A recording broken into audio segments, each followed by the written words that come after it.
First of all, good afternoon. Welcome along to Manx Radio's Mannin Line for a Thursday. Alex in for one day only. Andy Wint will be back tomorrow. But I'm joined by a special guest in the studio this afternoon who's here to take your questions, your calls.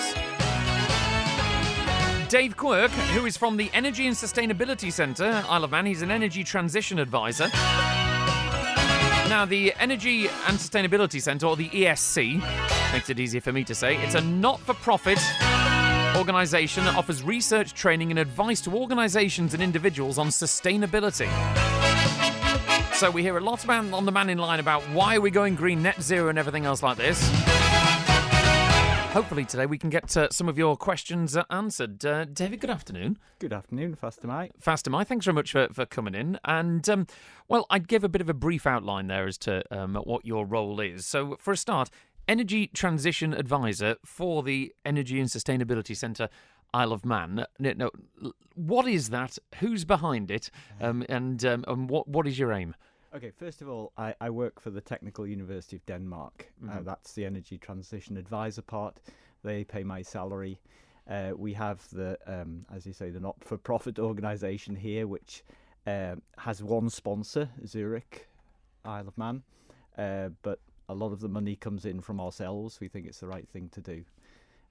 And in terms of your role, what does the ESG actually do here? I've been through the website. It's a very flashy website that gives all lots of details about how we can be going greener. But on a practical sense, what do you do? Okay, so I work with a lot of islands. But the Isle of Man is where I started. In fact, that's my background in geology, was on the Isle of Man. And it was a good place to look at. It's a gas-powered.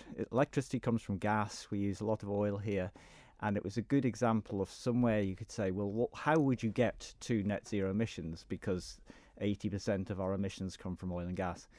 And so I've been using that and we have been using this as a good example of saying what would be the steps to get to reducing emissions, and then, is net zero possible, for instance? There's a question then. Can I put you on the spot and say, is it? Well, 80% is doable, without question. We have all the technology now, and it's a lot cheaper. Now, in terms of, you mentioned cheap and price there. In terms of 80% is 80% doable without bankrupting ourselves as a little nation?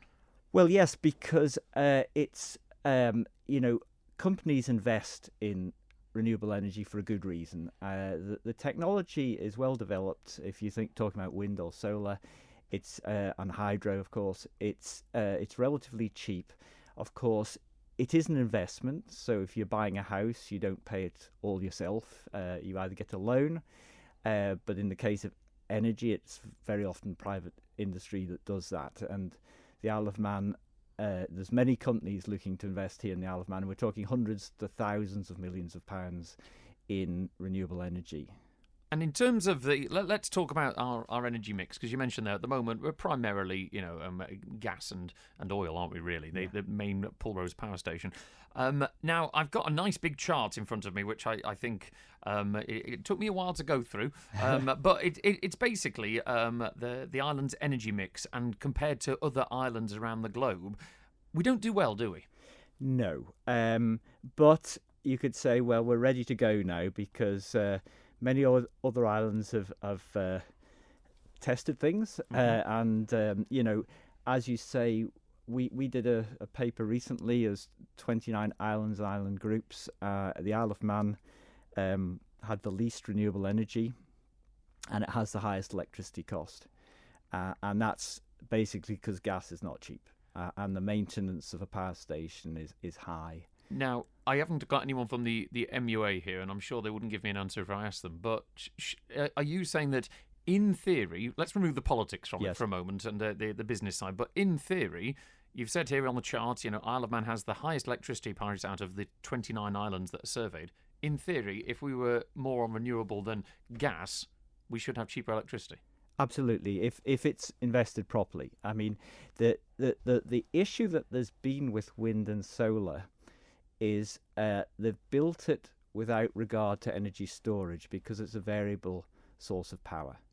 And provided you've energy storage, then you can be dispatchable like Pulroses, which basically means you can match demand. The supply can match demand. If without the storage, then of course there's always going to be a problem of surpluses and deficits. In terms of storage, let me put it to you that I've got an electric car. I love it. It's cut down on my petrol costs. But I'm very aware that by driving my electric car compared to my old diesel car, I'm not pumping fumes out the back. But you do hear, and it's backed by a lot of evidence, that all I've done is move the carbon footprint and the polluting nature of the car to where they've been producing all these lithium-ion batteries. Now, how do we justify that? Yeah, so there's two parts to that. I agree, batteries are not a perfect solution. I think we call it an interim solution.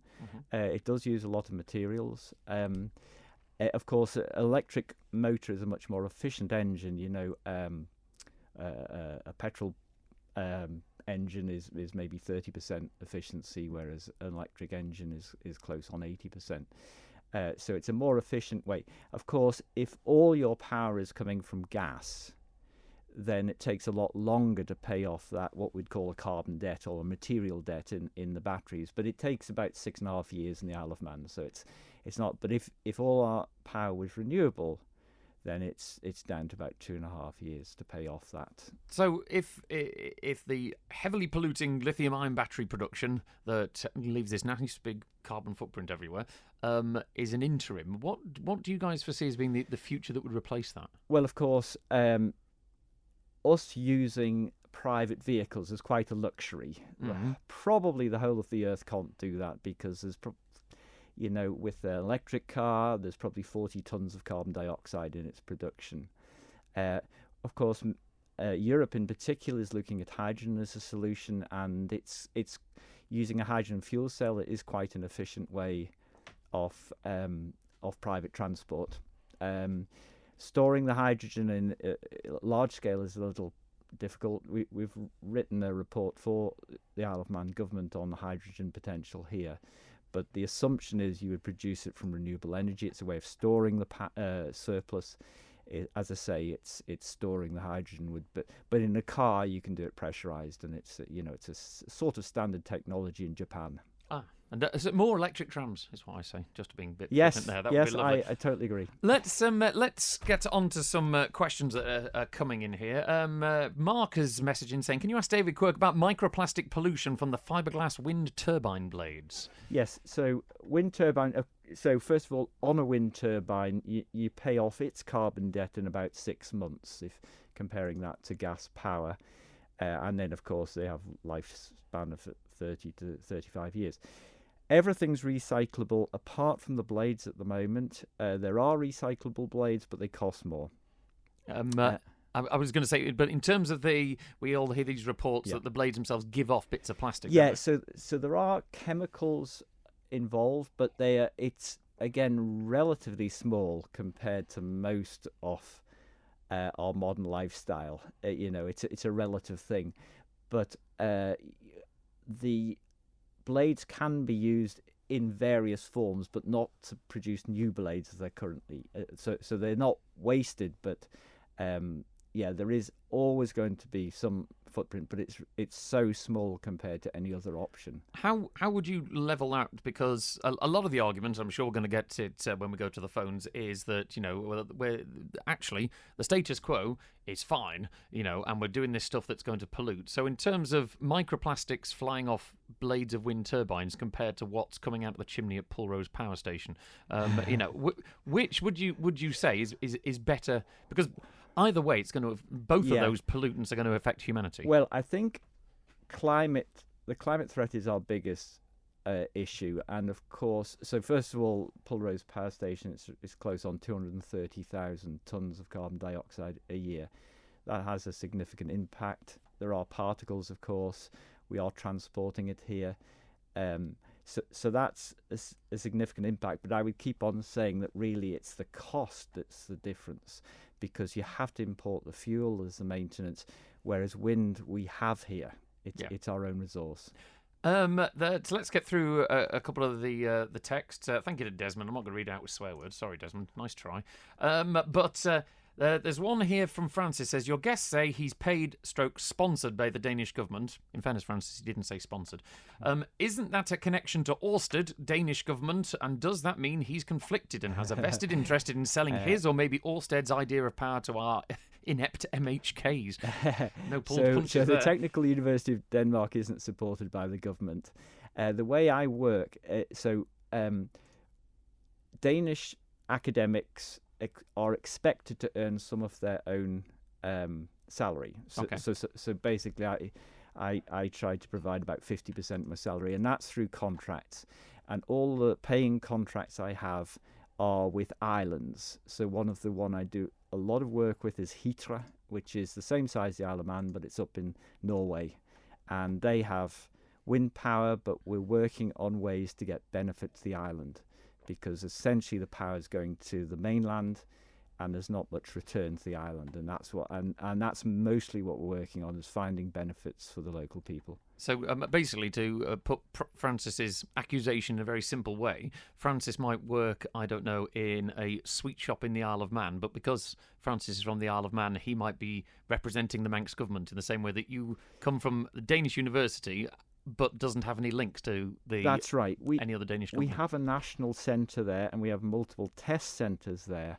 But all of the money that, for instance, for a test centre would come from industry in that case. Okay. Although the government does, through Europe actually, there's a funding mechanism for research projects, and I work on a lot of research projects. So there is a sort of very, very indirect, but it's essentially Europe that would be paying for the research element of work.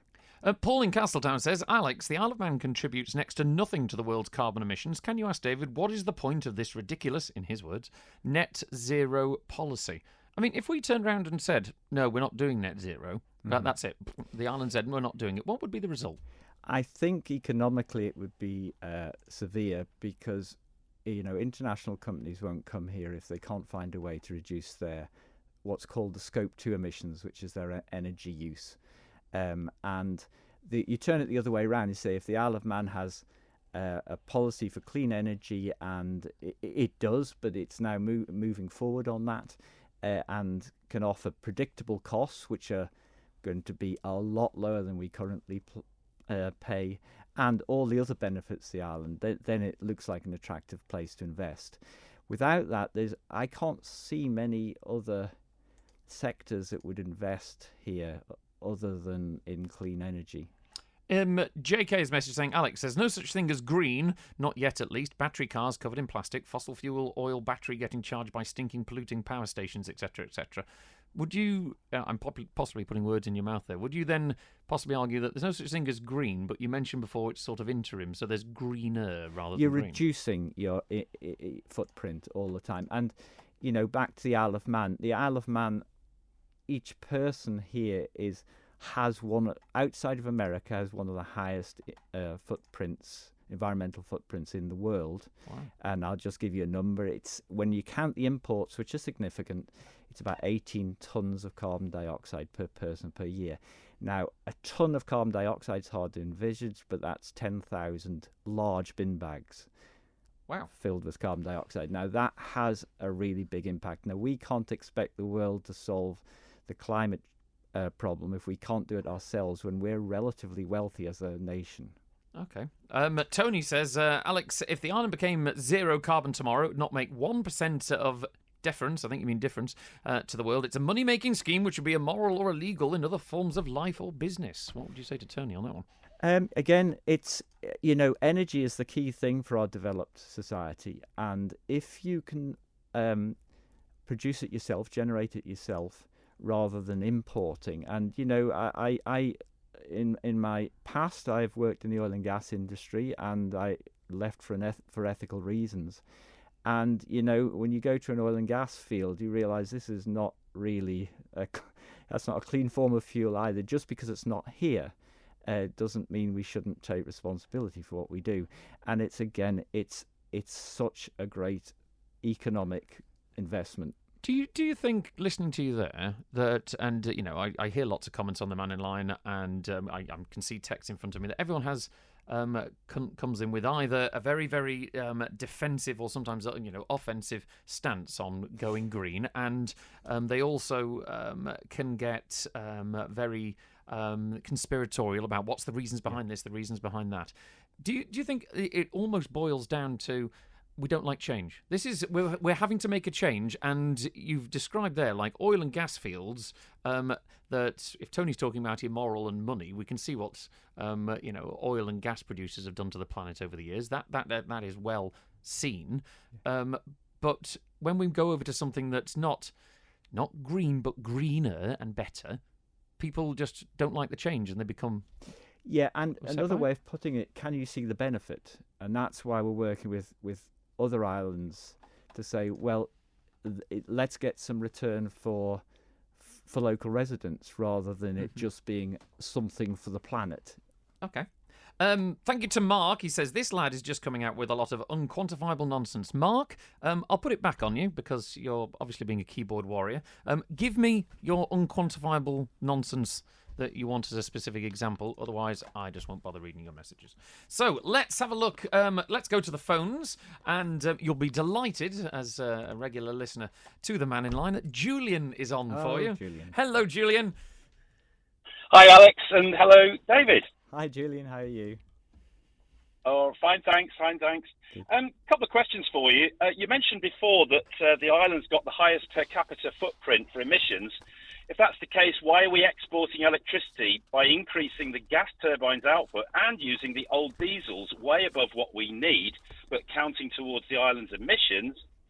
And the other point I'd like to make is I noticed that the big four wind energy players, namely Danish offshore wind company Ørsted share price has now fallen again to 92% below its peak as they cut their staff by 2,000 people, or a quarter of the entire workforce.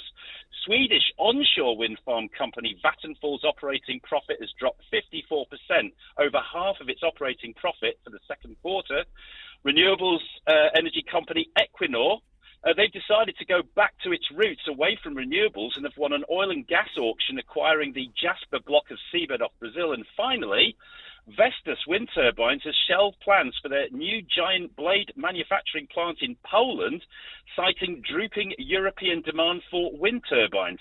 Isn't this a huge warning signal to stop the Isle of Man government not getting into the wind farm business when the big players are obviously struggling, especially considering the Isle of Man's dire financial situation at the moment? All yours, David. Okay, yes. So I think it's 85% of the new power generation in the world last year was, of course, solar and wind. Actually, wind being more or less equal to solar. Of course, the reason that power companies in Northern Europe, you would say the wind companies are suffering, is because there's been a strange market where storage has not been part of it, and that will change. And again, that's something we're working with other islands. Is if you need to combine wind with storage, and then you have a dispatchable resource. And so if everybody's producing wind at the same time, which is being an increasing problem, then the price goes down when the power is being produced, and then there's a very high price when there isn't wind. So it's balancing that is the key thing. Now, the other way of doing it is bringing in solar from south, but of course that won't work at night. So it's just, it was a cheap form of electricity up to 50% of power, and now it's the storage is the next step. Do you mean then, just to make it clear for me and possibly another layman like me out there, that effectively we've gone rushing in, we as in the world possibly, have gone rushing in for wind energy because it was comparatively cheap, and now it's all out there and it's got past that point of being the additional bit of electricity. Now we're having to rely on it more. They're thinking, well, as many people says, it's not windy every day. They need to actually have storage, and almost it makes you wonder why did they not think of needing batteries effectively? You're so much better at this than I am, Alex. That's exactly the way to put it. But it's like it's the human story, isn't it? We run in and pull all the herring out the sea, and then we've got no herring left. In this case, there'll always be wind, but we need to manage how we do it. And Julian, apologies. What was your first question again?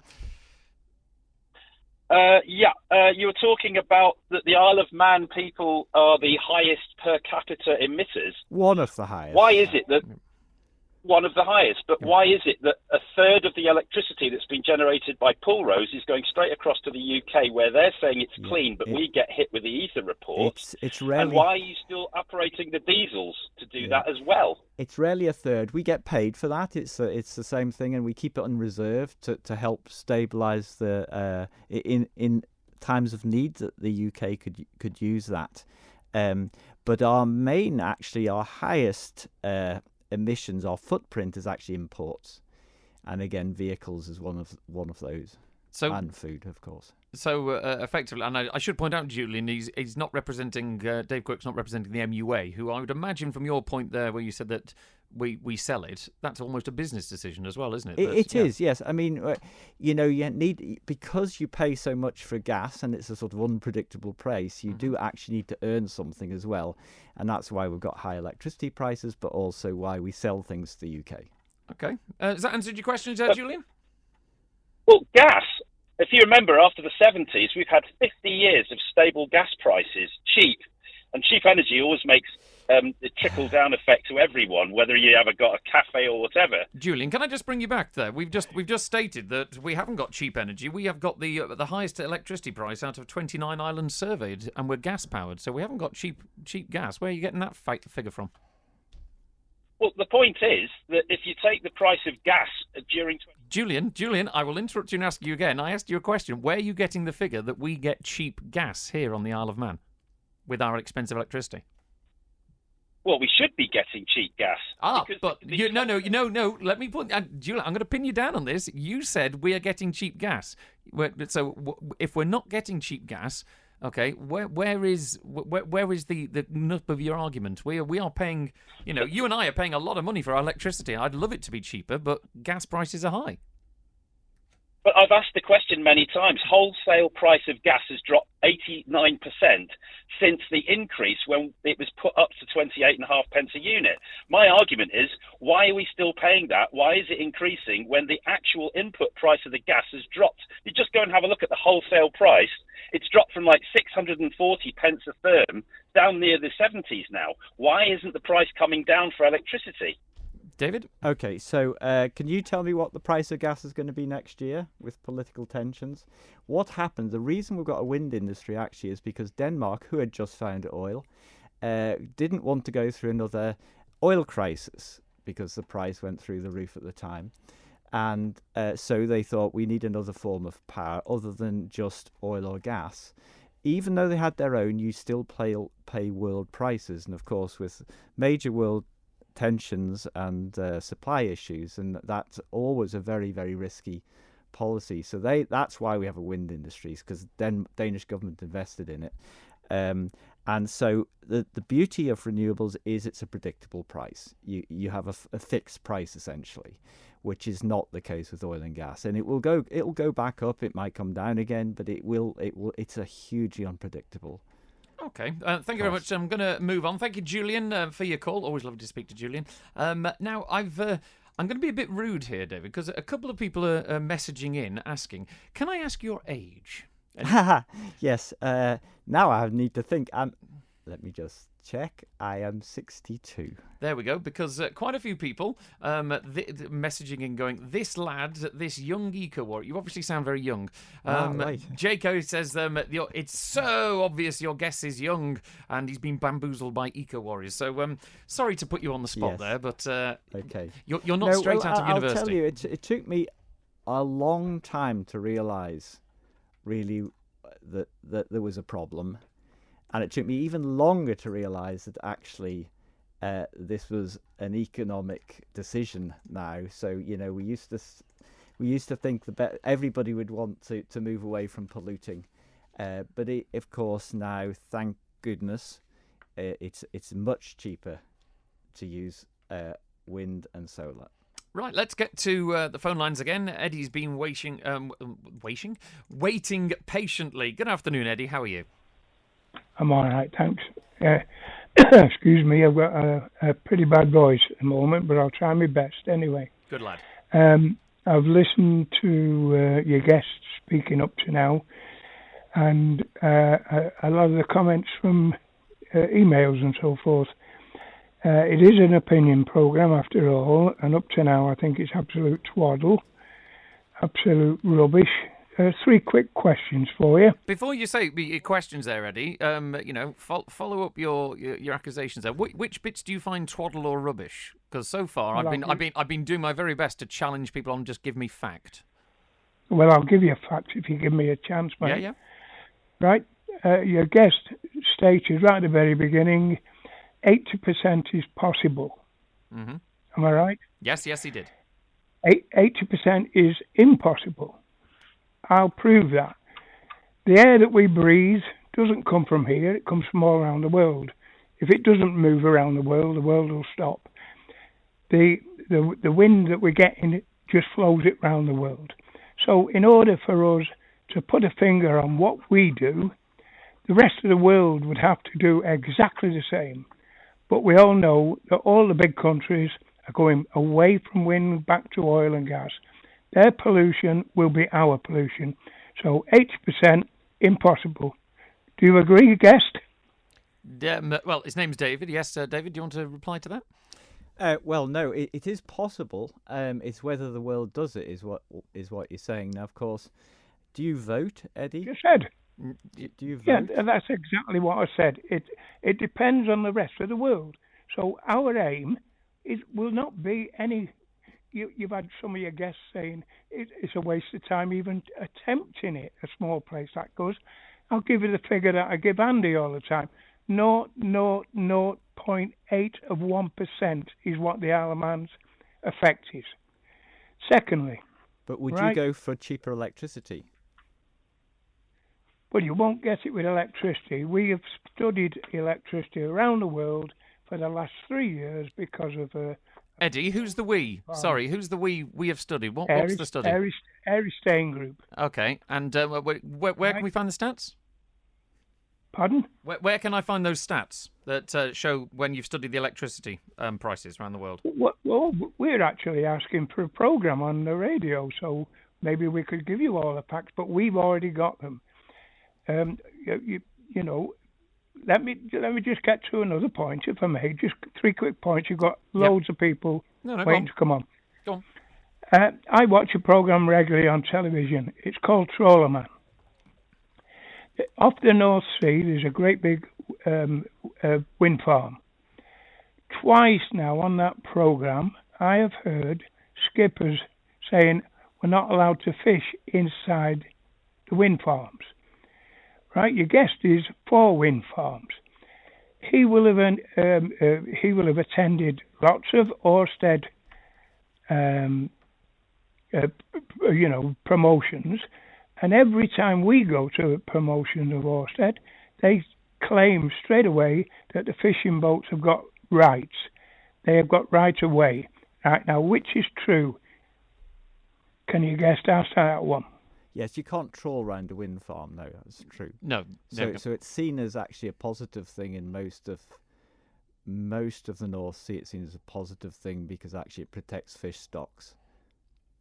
So you agree with me then that Ørsted tells lies, because at their meeting at Marown, they stated after questions from 3 guests of the audience that they have got to allow fishing boats to fish. Otherwise, they can't get granted. Eddie, can I just clarify there? Because the first time you brought that up, you said that they were allowing fishing boats right of way. Now, right of way is different than trawling. So, what was actually said? What was the confirmed position? Did they say that fishing boats are allowed through or fishing? At the Marown meeting, the Ørsted themselves, their chaps there promoting it, stated from 3 questions that fishermen were allowed to fish inside the wind farm, otherwise they would not be granted permission. I wasn't at the meeting. I can't really say that, but as you said there... Normally, if there was fishing, it'd normally be line fishing. You wouldn't be able to trawl just because of... there we go. I've got it here, actually, Eddie. There we go. That Fishing is allowed where Ørsted's offshore wind farms are located. They work closely with local fishing communities to ensure coexistence. It's trawling. There's a difference between trawling and fishing, but it does say that research has proven that local fishermen can continue to thrive alongside offshore wind farms, and there is no explicit bans on fishing in these areas. Yeah, fish stocks tend to go up. That's the positive, yeah.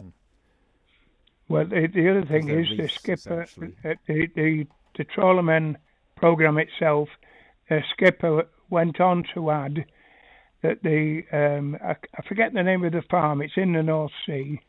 It's just off Dogger, I think. But anyway, the skipper added that it used to be a really good fishing ground, but now it isn't anyway. So it's obvious that something is going wrong with these things. Noise-wise, I think the Fleetwood fishermen have also agreed with this, that the wind farms ruin fishing. So are we in the Isle of Man, are we prepared to lose our fishing industry in the Isle of Man for the sake of a wind farm? I think it's definitely the opposite in Denmark, and I think we've got fairly low fish stocks. I think we're trying to get them back, and certainly there's not a huge fishing industry here, but you can certainly use wind turbines to improve line fishing. It's essentially a reef, so normally it helps fish stocks. Well, I disagree. Okay, I'll leave the program to someone else. Okay, yeah. Thanks, Eddie. I proved my 2 points. Thank you. I didn't think he proved his point there, did you? Is there a difference between disagreeing? I mean, you do see the headlines, David. You know, the wind farm, how it could have... I'll read one out here from Blackpool Gazette. Wind farm plan could impact Thornton and Fleetwood fishing areas. I mean, what is the issue with all of this? Is it a lot of this perception? No. A wind farm is a big area. That's... There's no doubt, but I think the way you turn it around is say, well, we've been looking to protect areas of the seabed anyway, so you decide where the areas are for fishing and the areas for other, and a lot of it is marine preservation, but there's a lot of industry offshore, which includes ferries, of course. What do we say to Eddie there? Because for people who are regular listeners, full disclosure, Eddie, of course, is very anti the Eriestein wind farm, the on-land wind farm. It's in his area. You could, on one side of the argument, say he's being a NIMBY for not in my backyard. However, on the other side, it's a case of actually he has found evidence of where we've already stated they aren't 100% successful, they're not 100% green, and he feels that we shouldn't be investing in them. How do you turn around, though, to people who do not want to see whopping great big windmills everywhere? What do you do to change people's minds on that one? It's normally making sure the benefits are there. Of course, if we have a housing estate being proposed near us, we're against that. So our modern lifestyle has many impacts. I wouldn't like to see a road built if I was living in the country either. So there are choices to be made, but again, I'd say our lifestyle is very good, but energy is the key part of it, and it just cannot continue to be oil and gas. And so, what other options do we have? Okay, we're chatting with Dave Quirk from he's an energy transition advisor, Energy and Sustainability Centre, Isle of Man. We'll be back after this because I want to talk about geothermal. Discover your dream home in Andreas with Cal Developments Limited. Their quality new build 2, 3 and 4 bedroom properties offer countryside living with amazing views just 5 minutes from Ramsey. These spacious homes are built for modern energy efficient living with ground floor underfloor heating and air source heat pumps, plus contemporary kitchens, beautiful bathrooms, landscaped exteriors and more. Reserve yours now. Cal Developments Limited, Oatlands Road, Andreas. Island living redefined.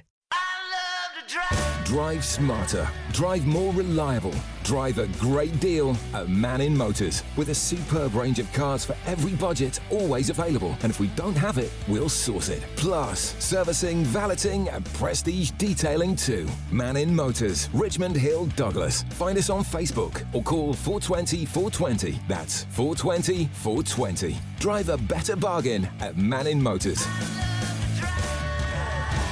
Dear Santa, this Christmas I would like more customers and more sales, please. I have been very good. There are more reliable ways to make sure your business gets what it needs this winter. At Manx Radio, we'll create tailor-made advertising solutions to get you the results you want over the festive season and into the new year. Call our friendly sales team now on 682620 and give your business a really happy Christmas and New Year with the nation's station, Manx Radio. Can I have a new bike too? No, buy your own. Oh. EVF, fueling the island and fueling you. With a great range of fresh foods and everyday essentials at our filling stations. And always great offers too. Ellen Mannin Fuels.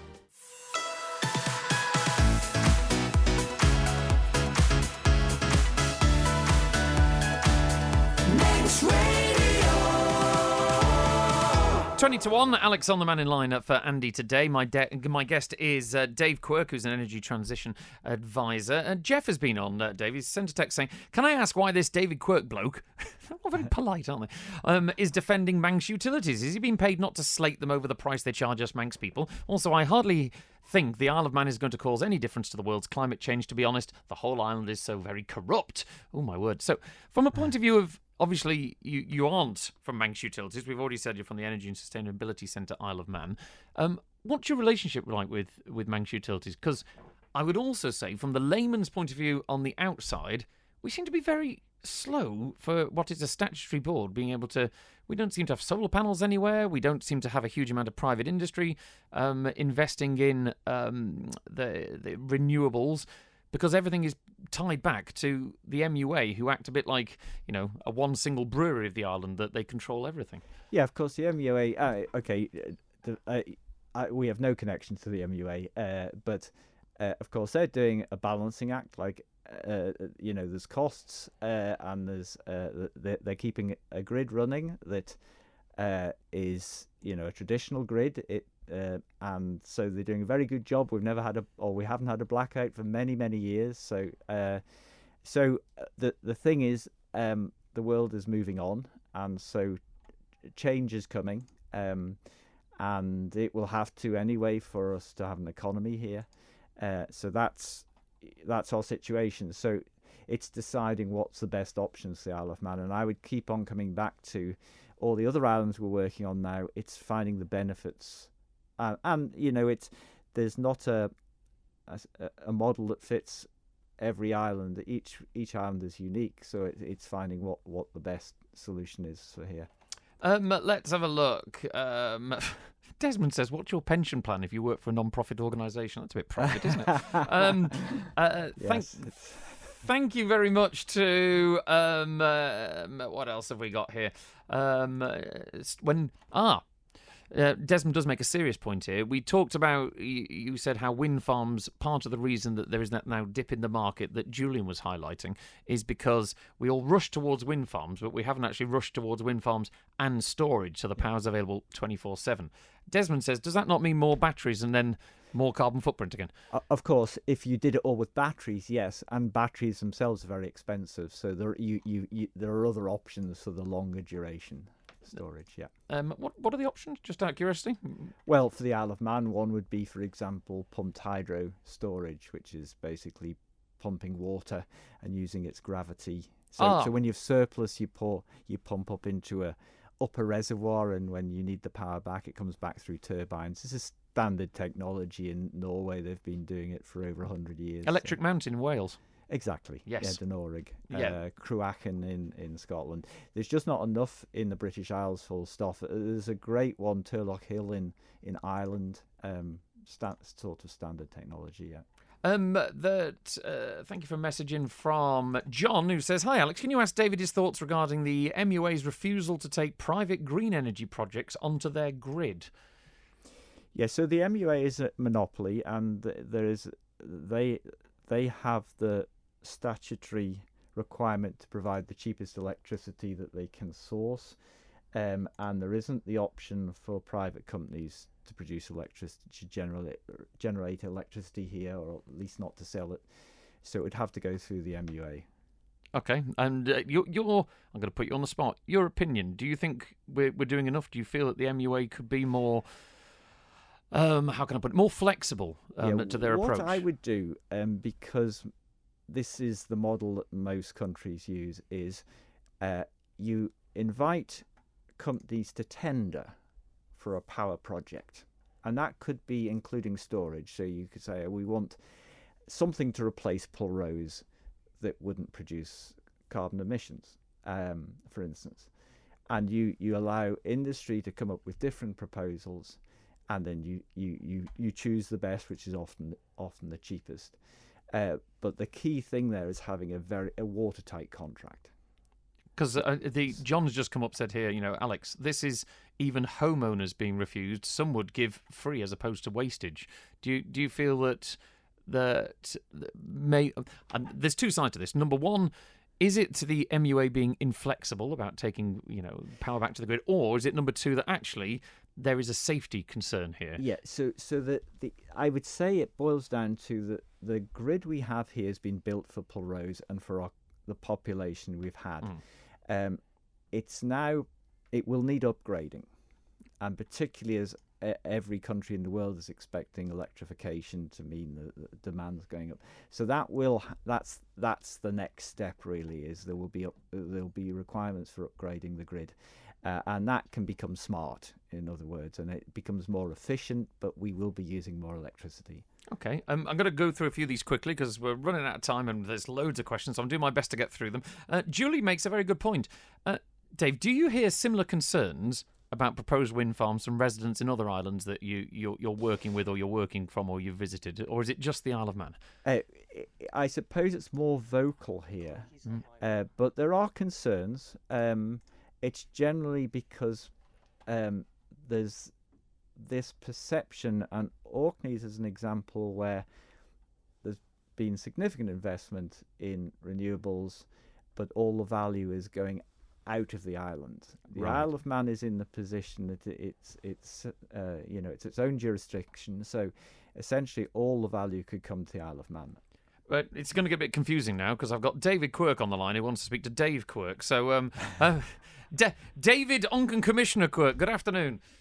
How you doing, mate? Alex and David too. I'm glad you told me your age, to tell you the truth, because I always thought you were 35 odd. I feel 21 actually. Oh. No, I sound young, don't I? I'm 72, and I've been round a long time. Alex would probably tell you that. But can I just ask you a quick question? Because I've got panels on my roof. Isn't it a question of the Isle of Man needs to be a mix of all sorts of different things? That's PV panels, wind turbines, and maybe something different that comes along in the future. Could be nuclear. But we have a government at the minute who's got loads of public buildings which they're supposed to be looking after. And I don't think one of them's got any PV panels at all making electricity. Like my house, I'm making now, just quickly looking at the clip, I'm making a kilowatt, and my battery's gone up to 29%, and I'm running the house. Yes, that's very good. And of course, those of us that can afford it can invest in solar panels and heat pumps and all. I think the majority don't have that ability, financial ability. So I agree, absolutely, it's a mix of solutions. Yeah. Solar has to balance wind. And again, I'd say storage is part of that mix. Thanks so much, David Quirk, councillor, for calling in. Dave, I'm going to bring this question up. It comes up on Mannin Line, and everyone swears that we can do it. Geothermal. Can we do geothermal? Because everyone says it's a cheaper, easier way than wind farms.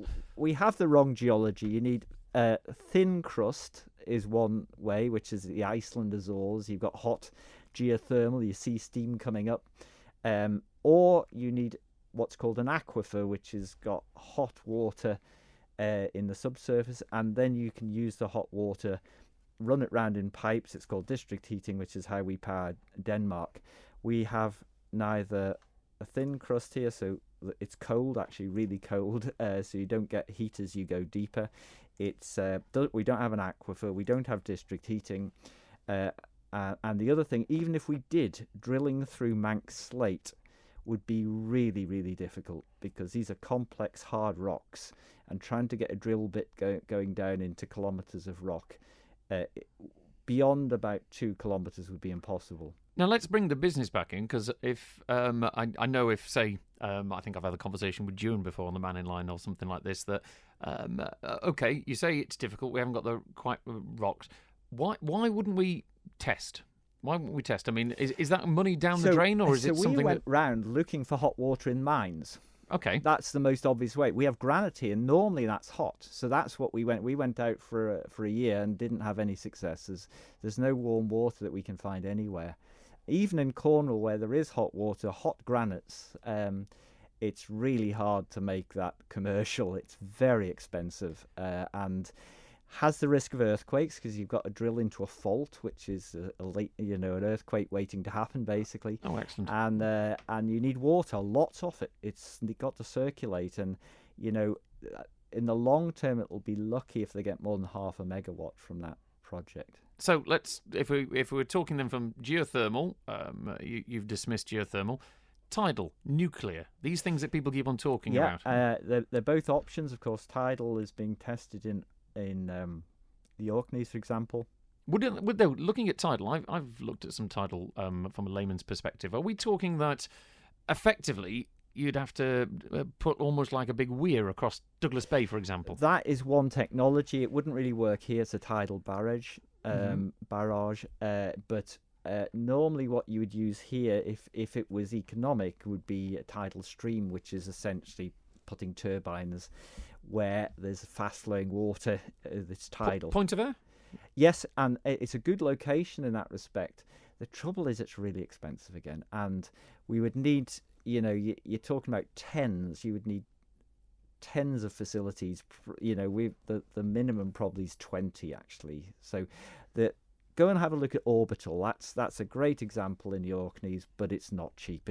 It would more than double the price of electricity. I'm doing these quickly because we've got about 3 minutes left. Someone says we can't drill into Manx Slate, but how deep would the Kroger well be? So if we can't... Yeah, it's different rock. It's really soft. It's easy. The oil and gas industry, we've been doing that for over 100 years. Drilling into soft rocks is okay. Drilling into Manx Slate is really tough.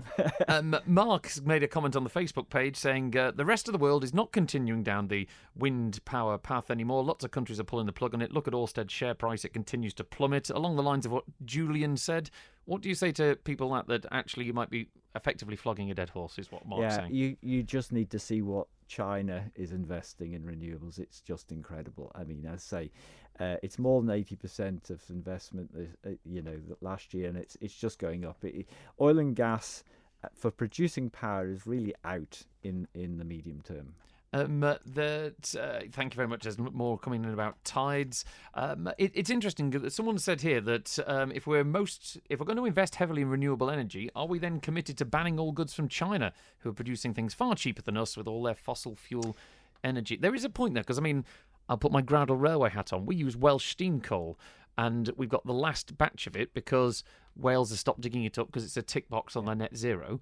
But after this, we're going to have to possibly import it from Poland, so it's passed the carbon footprint to somewhere else. Yes, imports are always going to be problematic, and so dependency is the other way of looking. It's all about energy security now, and certainly most of Europe is clearly worried about energy. There's pipelines and cables being cut off all the time. So again, that's the important thing for the Isle of Man is energy security. If we have our own wind and solar here and storage, then we can be self-sustained. We're autonomous essentially. One final one here. Why is the internet rarely mentioned when it comes to energy use? If AI and the internet have never been invented, there wouldn't be so much demand for energy, surely. We're in a situation where we're slaves to the internet. I think what it is adding to our use. It hasn't happened particularly in the Isle of Man, but if we had green power here, theoretically we could have data centres here as well.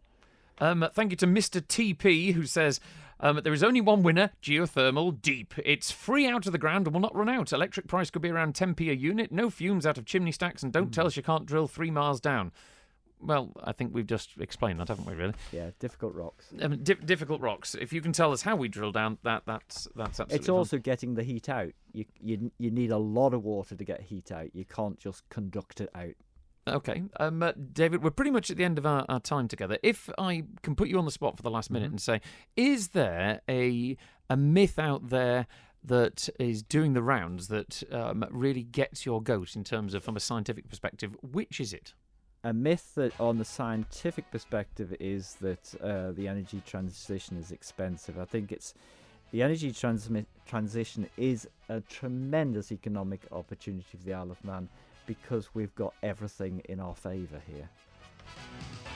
You've been listening to Dave Quirk, who's the Energy Transition Advisor for the Energy and Sustainability Centre Isle of Man, which is a non-for-profit making organisation. If you want to look back at this show and basically see if there are any questions that you might have that have been answered already, there is a video available. It'll also be available as a podcast.